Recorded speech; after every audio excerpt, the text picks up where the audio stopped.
平均収入ぐらいの労働者が実質賃金を増やすためにはどんなことを具体的にしたらいいと思いますか？それでは実質賃金を上げるためには具体的にどんなことをしたらよいか、林さんから順に伺っていきます。はい、ありがとうございます。実質賃金 1% 上昇を定着させると、この公約を掲げさせていただきました。いろんな企業ありますけれども、やっぱり儲からないと賃金上げられないんですね。特に今ひろゆきさんおっしゃったように、中小それから小規模の事業者の皆さんはこんなことをおっしゃる方がいるんですね。防衛的賃上げやってんだよなみたいなですね。まさに本当はあんまり振袖がないんだけど上げないと人が離れていっちゃうと、こういう状況じゃ長続きしないと思います。やっぱりこの王道はですね、成長戦略、儲けを増やすためのですね、例えば GX ですとか AI を含んだ DX とか、それから私コンテンツ産業、これ力入れてきましたので、こういうところを注力してですね、儲かった時に中小と取引する時にちゃんとフェアな値段でやってくださいと、叩かないでくださいと、こういうことをまずやらなければいけないと思います。そして中小企業、小規模事業者だけじゃなくて、今フリーランスっていうのが増えてきていますので、やっぱりフリーランスのための特別な法律を作りました。これでですね、本当は公正取引委員会が入っていかなければできないようなことも、この法律で訴えればその手続きが進んでいくという状況になったんで、増えているフリーランスもこういうものでしっかりとですね設けていくようにしたいと、こういうふうに思います。で、今までどうしても地方はですね、観光とか農業とかこの組み合わせとか、建設とかだったんですが、もう少しですね、スタートアップとか、それからニッチなところで世界シェアを持ってる、いわゆるグローバルニッチトップなんて言いますけれども、こういうところをもっと増やしていって、やっぱり稼げる企業、これを地方でも増やしていく。稼げれば賃金を出せる、そういう状況になっていると思ってます。ありがとうございます。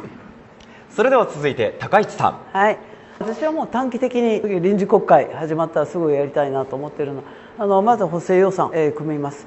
そして地方自治体向けの重点支援交付金、これ拡充します。地方に行く交付金っていうのはもうこれは自由に地方が使えるんですが、国の方としては推奨メニューっていうのを付すことができます。その中で中小の企業で赤字やったら賃上げ促進税制、これ使えませんよね。そういうところでも本当にコスト高で一生懸命、仕事も頑張ってる、技術も持ってる、でもコスト高で人件費これ以上上げられへん、もう必死のところってあるんですよ。だからそういったところに地方自治体から補助金を出している。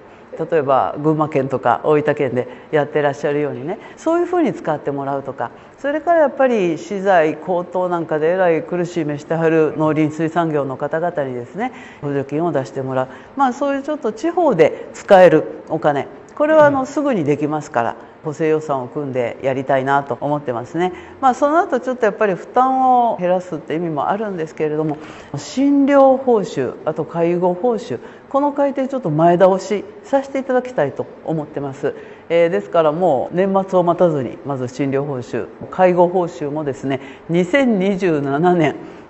改定となってますけれども、もう前倒しをしてやると。そやなかったらもう今地方で病院も7割が大赤字なんで、もう福祉施設の倒産も相次いでますから、こういったところの賃上げ、公定価格って言われるもの、全面的にこう見直しをして上げていく、こういったことはもう次の国会ですぐできることですから、思い切ってやりたいなと思っております。ありがとうございます。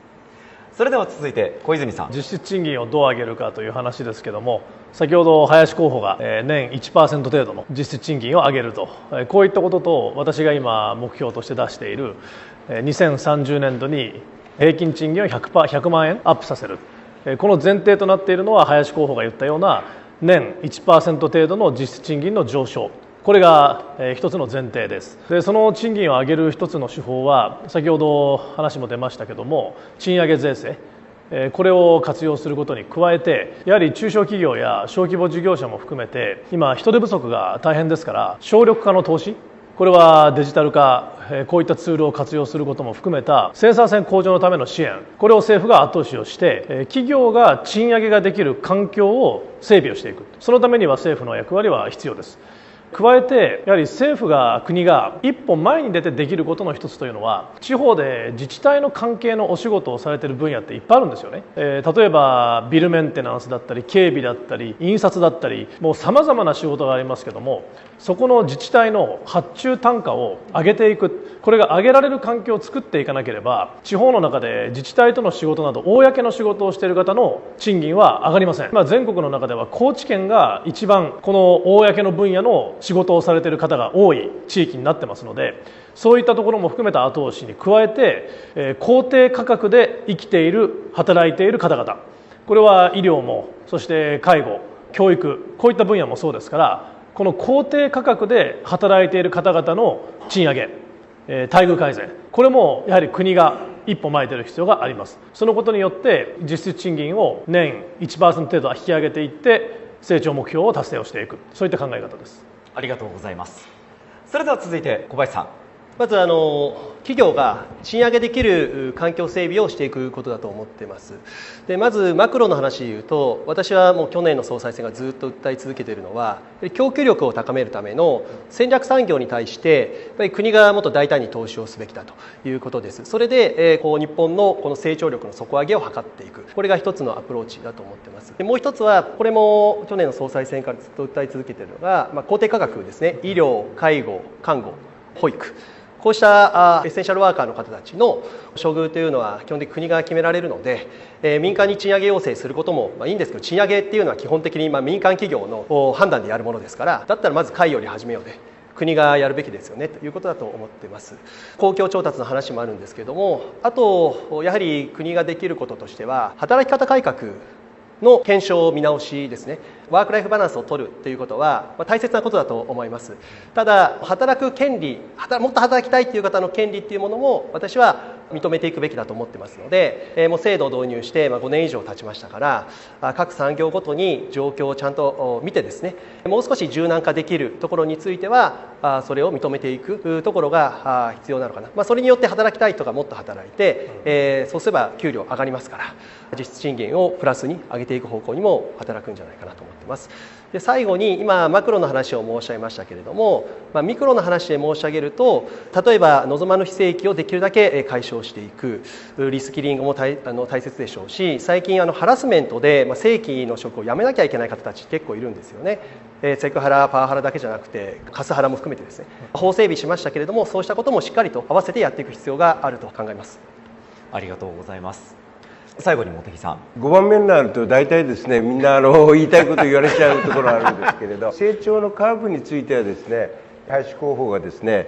実質賃金を 1% 上げると、小泉候補はですね、5年後に2030年にですね100万円上げると、私は3年後に50万円上げると、大体同じラインのことをですね言ってるんですけど、先ほど小泉候補があったからもあったようにですね、地方はかなりやっぱりですね公的な仕事、自治体の発注とかに依存をしている、高知一番高いんですけど、結構ですね東京以外のところっていうのは相当そういう割合っていうのがですね3割とかそれ以上になってきている。そうすると、そこで発注するような公共事業であったりとか、さらには運送であったりとか印刷であったり、これやっぱりコスト上がってるんですから、それに見合った形で上げていくっていうのは当然ですし、それから政府が今民間に賃上げを要請しているわけですね。そしたら政府として上げられるもの、看護とか介護とか保育とか、こういういわゆる国が決める公定価格、これは当然ですね物価連動型できちんと引き上げていく、こういったことが大切なんだ、そんなふうに思っているところです。それからこの間ですね、ある、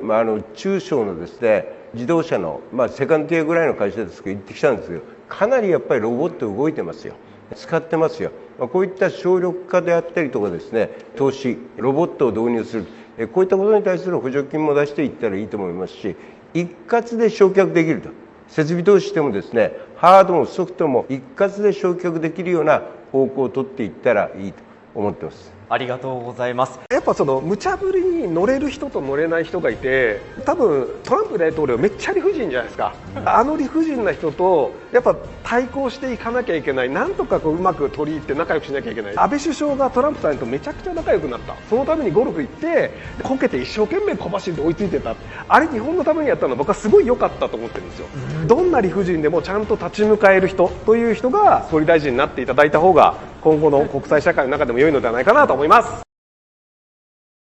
ご視聴ありがとうございます。今回の動画はこちらからの切り抜きになります。ひろゆき LINE スタンプ好評発売中です。概要欄に購入リンクがあるので、そちらから購入できます。よろしくお願いします。